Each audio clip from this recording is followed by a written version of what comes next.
بسم الله الرحمن الرحيم. الحمد لله رب العالمين، والصلاة والسلام على سيدنا ونبينا محمد وعلى آله وأصحابه أجمعين. السلام عليكم ورحمة الله وبركاته.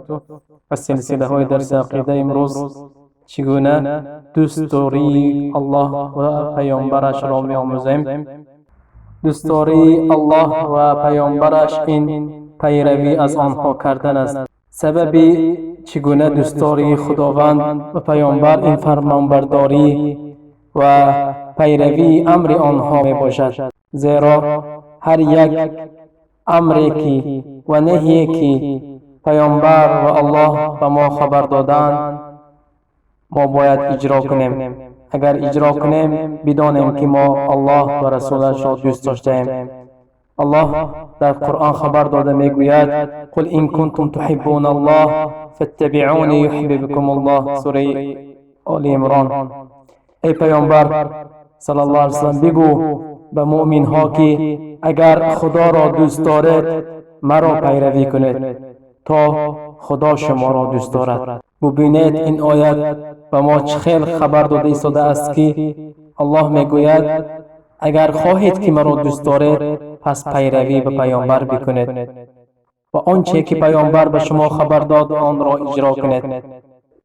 برادران و خواهران، ما هر یک کاری که میکنیم ببینیم که پیامبر صلی الله علیه و سلم به همین کار چی امر کرده اند.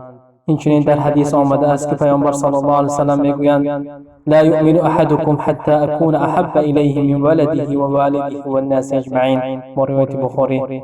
مؤمنی حقیقی ایمان یک شما کامل نمی شود تا اینکه مرا از پدر و فرزند و از تمام مردم بیشتر دوست بدارد. ای انسان، اگر خواهی که ایمانت کامل باشد پس الله و رسولش را از همه چیز دیده بیشتر دوست بدار، حتی از پدر و از مادر، از فرزند، از مال و ملک، از تمام چیز باید ما یحکمین با دوستداری ما را به الله و پیامبر بکنیم. خیلی که در اول گفتیم دوستداری ما باید پیروی به آنها بکنیم، پیروی به الله و رسول کنیم. اگر پیروی کردیم ما آنها را دوست می‌داریم، نه اگر پیروی نکردیم ما آنها را دوست نداریم.